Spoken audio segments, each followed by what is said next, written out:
सूत जी कहते हैं, ऋषियों, ब्रह्मा आदि देवताओं द्वारा इस प्रकार स्तुति किए जाने पर देवाधिदेव महेश्वर ने प्रजापति ब्रह्मा से यह कहा, अरे, आप देवताओं को यह महान भय कहाँ से आया? देवगण, आप लोगों का स्वागत है। आप लोगों के मन में जो अभिलाषा एक हो उसे कहिए, मैं उसे अवश्य प्रदान करूंगा, क्योंकि आप लोगों के लिए मुझे कुछ भी अदेय नहीं है। श्रेष्ठ देवगण, मैं सदा आप लोगों का कल्याण ही करता रहता हूँ। यहाँ तक कि जो महान, अत्यंत उग्र एवं घोर तप करता हूँ, वह भी आप लोगों के लिए ही करता हूँ। जो आप लोगों से विद्वेष करते हैं, वे मेरे भी घोर शत्रु हैं। इसीलिए जो आप लोगों को कष्ट देने वाले हैं, वे कितने ही घोर पराक्रमी क्यों न हों, मुझे उनका अंत और आपका श्रेय संपादन करना है। महादेव जी द्वारा प्रेम पूर्वक इस प्रकार कहे जाने पर ब्रह्मा सहित समस्त भाग्यशाली देवताओं ने महाभाग शंकर जी से कहा, भगवान, भयंकर पराक्रमी उन असुरों ने अत्यंत भीषण तप किया है, जिसके प्रभाव से वे हमें कष्ट दे रहे हैं। इसलिए हम लोग आपको शरण में आए हैं। त्रिलोचन, आप तो जानते ही हैं, दिति का पुत्र मय स्वभावतः कलह प्रिय है। उसने ही पीले रंग के फाटक वाले उस त्रिपुर नामक दुर्ग का निर्माण किया है। उस त्रिपुर दुर्ग का आश्रय लेकर दानव वरदान के प्रभाव से निर्भय हो गए हैं। महादेव, वे हम लोगों को इस प्रकार कष्ट दे रहे हैं मानो अनाथ नौकर हों। उन दानवों ने नंदन आदि जितने उद्यान थे, उन सबको विनष्ट कर दिया तथा रंभा आदि सभी श्रेष्ठ अप्सराओं का अपहरण कर लिया। महेश्वर, वे इंद्र के वाहन तथा दिशागज कुमुद, अंजन, वामन और ऐरावत आदि गजेंद्रों को भी छीन ले गए। इंद्र के रथ में जुतने वाले जो मुख्य अश्व थे, उन्हें भी वे असुर हरण कर ले गए। और अब वे घोड़े दानवों के रथ में जोते जाते हैं कि हम लोगों के पास जितने रथ, जितने हाथी, जितनी स्त्रियां और जो कुछ भी धन था, हमारा वह सब दैत्यों ने अपहरण कर लिया है। और अब हम लोगों के जीवन में भी संदेह उत्पन्न हो गया है। इंद्र आदि देवताओं द्वारा इस प्रकार कहे जाने पर त्रिनेत्रधारी वरदायक वृषवाहन देवेश्वर शंकर ने देवताओं से कहा, देवगण, अब आप लोगों का दानवों से उत्पन्न हुआ महान भय दूर हो जाना चाहिए। मैं उस त्रिपुर को जला डालूंगा, किंतु मैं जो कह रहा हूँ वैसा उपाय कीजिए। यदि आप लोग मेरे द्वारा दानवों सहित उस त्रिपुर को जला देने की इच्छा रखते हैं, तो मेरे लिए समस्त साधनों से संपन्न एक रथ सुसज्जित कीजिए। अब देर मत कीजिए। दिग्वासा शंकर जी द्वारा इस प्रकार कहे जाने पर ब्रह्मा सहित उन देवताओं ने महादेव जी से बहुत अच्छा कहकर उनकी आज्ञा स्वीकार कर ली। फिर तो वे एक उत्तम रथ का निर्माण करने में लग गए। उन्होंने पृथ्वी को रथ, रुद्र के 2 पार्श्वचरों को, दोनों कुबर, मेरु को रथ का शिर, स्थान और मंदिर को धुरा बनाया।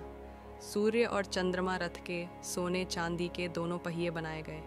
ब्रह्मा आदि ऐश्वर्यशाली देवों ने शुक्ल पक्ष और कृष्ण पक्ष दोनों से रथ की दोनों नेमियाँ बनाई। देवताओं ने कंबल और अश्वतर नामक नागों से परिवेष्टित कर दोनों बगल के पक्ष यंत्र बनाए। शुक्र, बृहस्पति, बुध, मंगल तथा शनैश्वर, ये सभी देव श्रेष्ठ उस पर विराजित हुए। उन देवताओं ने गगन मंडल को रथ का सौंदर्यशाली वरूथ बनाया। सर्पों के नेत्रों से उसका त्रिवेणु बनाया गया, जो सुवर्ण सा चमक रहा था।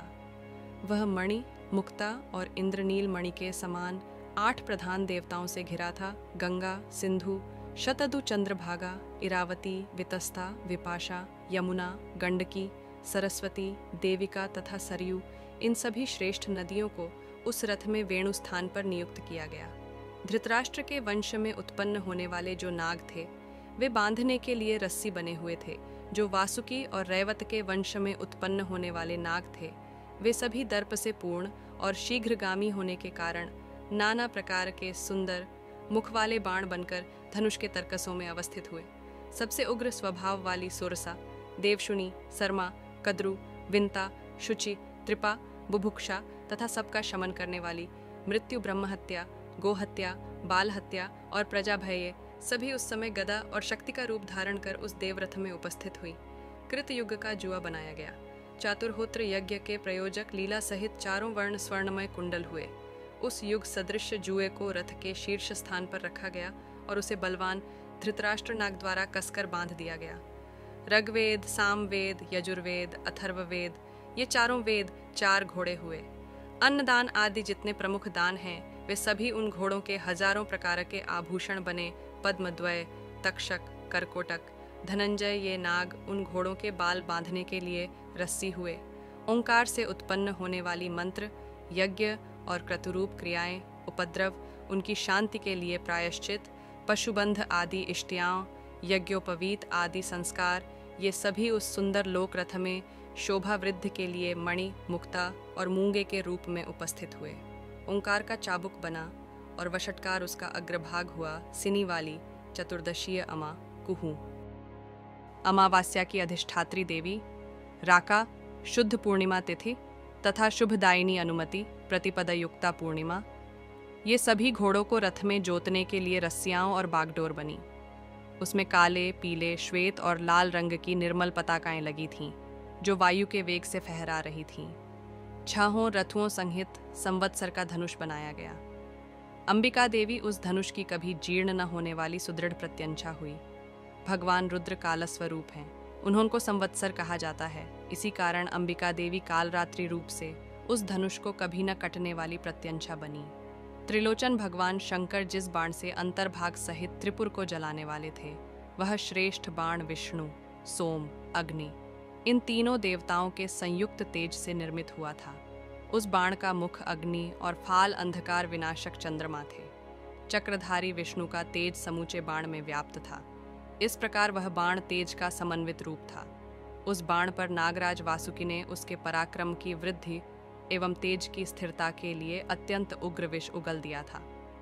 इस प्रकार देवगण दिव्य प्रभाव से उस दिव्य रथ का निर्माण कर लोकाधिपति शंकर के निकट जाकर इस प्रकार बोले, दानव रूप शत्रुओं के विजेता भगवन, हम लोगों ने आपके लिए इस रथ की रचना की है। यह इंद्र सहित संपूर्ण देवताओं की आपत्ति से रक्षा करेगा। सुमेरु गिरि के शिखर के समान उस उत्तम त्रैलोक्य रथ को देखकर भगवान शंकर ने उसकी प्रशंसा करके देवताओं की प्रशंसा की और पुनः उस रथ का निरीक्षण करने लगे। वे बार बार रथ के प्रत्येक भाग को देखते और बार बार उसकी प्रशंसा करते थे। तत्पश्चात देवताओं के अधीश्वर स्वयं भगवान शंकर ने इंद्र सहित देवताओं से कहा, देवगण, आप लोगों ने जिस प्रकार मेरे लिए रथ की सारी सामग्रियों से युक्त इस रथ का निर्माण किया है, इसी की मर्यादा के अनुकूल शीघ्र ही किसी सारथी का भी विधान कीजिए। देवाधिदेव शंकर के ऐसा कहने पर देवगण ऐसे व्याकुल हो गए मानो वे बाणों से बींध दिए गए हों। उन्हें बड़ी चिंता हुई।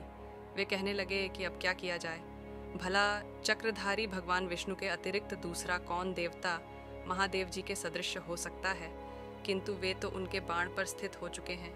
यह सोचकर जैसे गाड़ी में जुते हुए बैल पर्वतों से टकरा जाने पर खौफने लगते हैं, वैसे ही सभी देवता लंबी सांस लेने लगे और कहने लगे कि यह कार्य कैसे सिद्ध होगा। इतने में ही उन देवताओं के बीच देवदेव अग्रज ब्रह्मा बोल उठे, सारथी में होऊंगा। ऐसा कहकर उन्होंने लोकनाथ शंकर के रथ में जुते हुए घोड़ों की बागडोर पकड़ ली। उस समय ब्रह्मा को हाथ में चाबुक लिए हुए सारथी के स्थान पर स्थित देखकर गंधर्वों सहित देवताओं ने महान सिंहनाद किया। तदनंतर पितामह ब्रह्मा को रथ पर स्थित देखकर विश्वेश्वर भगवान शंकर उपयुक्त सारथी मिला, ऐसा कहकर रथ पर आरूढ़ हुए। भगवान शंकर के रथ पर चढ़ते ही घोड़े उनके भार से व्याकुल हो गए। वे घुटनों के बल पृथ्वी पर गिर पड़े और उनके मुख में धूल भर गई। इस प्रकार जब शंकर जी ने देखा कि अश्वरूपधारी वेद भयवश भूमि पर गिर पड़े हैं, तब उन्होंने उन्हें उसी प्रकार उठाया जैसे मुद आर्त एवं दुखी पितरों का उद्धार करता है। तत्पश्चात रथ की भयंकर घरघराहट के साथ सिंहनाद होने लगा। देवगण समुद्र की गर्जना के समान जय जयकार करने लगे। तदनंतर सामर्थ्यशाली वरदायक ब्रह्मा ओंकारमय बाइक को हाथ में लेकर थोड़ों को पुचकारते हुए पूर्ण वेग से आगे बढ़े। फिर तो ये घोड़े पृथ्वी को अपने साथ समेटते तथा आकाश को ग्रसते हुए की तरह बड़े वेग से दौड़ने लगे। उनके मुखों से ऐसे दीर्घ निश्वास निकल रहे थे मानो फुफकारते हुए सर्प हों। शंकर जी की प्रेरणा से ब्रह्मा द्वारा हाँके जाते हुए वे घोड़े प्रलयकालिक वायु की तरह अत्यंत वेग से दौड़ रहे थे। शिवजी की इच्छा से उस रथ में ध्वज को ऊंचा उठाने में निपुण नंदी वृषभ उस अनुपम ध्वजेष्टि के ऊपर स्थित हुए। सूर्य के समान प्रभावशाली शुक्र और बृहस्पति, ये दोनों देवता हाथ में दंड धारण करके रुद्र का प्रिय करने की इच्छा से रथ के पहियों की रक्षा कर रहे थे। उस समय शत्रुओं का समूल विनाश करने वाले अनंत भगवान शेषनाग हाथ में बाण धारण कर रथ की तथा ब्रह्मा के आसन की रक्षा में जुटे हुए थे। यमराज तुरंत अपने अत्यंत भयंकर भैंसे पर कुबेर सौंप पर और देवराज इंद्र ऐरावत हाथी पर चढ़कर आगे बढ़े। वरदायक गुह कार्तिकेय सैकड़ों चंद्र वाले तथा किन्नर की भांति कूजते हुए अपने मयूर पर सवार होकर पिता के उस रथ की रक्षा कर रहे थे। तेजस्वी भगवान नंदीश्वर शूल लेकर रथ के पीछे से दोनों पार्श्व भागों की रक्षा करते थे। उस समय वे ऐसा प्रतीत होते थे मानो लोक का विनाश कर देना चाहते हों। अग्नि के समान कांतिमान प्रमथगण जो अग्नि की लपटों से युक्त पर्वत सदृश दिख रहे थे, शंकर जी के रथ के पीछे चलते हुए ऐसे लगते थे जैसे महासागर में नागगण तैर रहे हों। भृगु, भरद्वाज, वशिष्ठ, गौतम, रथुपुलस्त्य, पुलह, मरीचे, अत्रि, अंगिरा, पराशर, अगस्त्य, ये सभी तपस्वी एवं ऐश्वर्यशाली महर्षि विचित्र छंदालंकारों से विभूषित वचन द्वारा अजन्मा एवं अजेय शंकर की स्तुति कर रहे थे। सुमेरुगिरि के सहयोग से संपन्न हुआ वह रथ आकाश में विचरने वाले पंखधारी पर्वत की तरह त्रिपुर की ओर बढ़ रहा था। हाथी, पर्वत, सूर्य और मेघ के समान कांति वाले प्रमथगण जलधर बादल को भांति गर्जना करते हुए बड़े गर्व के साथ देवताओं द्वारा सब ओर से सुरक्षित उस रथ के पीछे पीछे चल रहे थे। वह अत्यंत उद्दीप्त श्रेष्ठ रथ प्रलय काल में मकर, तिमि, एक प्रकार के महामत्स्य और तिमिंगिलों, उसे निगलने वाले महामत्स्य से व्याप्त भयंकर रूप से उमड़े हुए समुद्र की तरह आगे बढ़ रहा था। उससे वज्रपात की तरह गड़गड़ाहट और बादल की गर्जना के सदृश शब्द हो रहा था।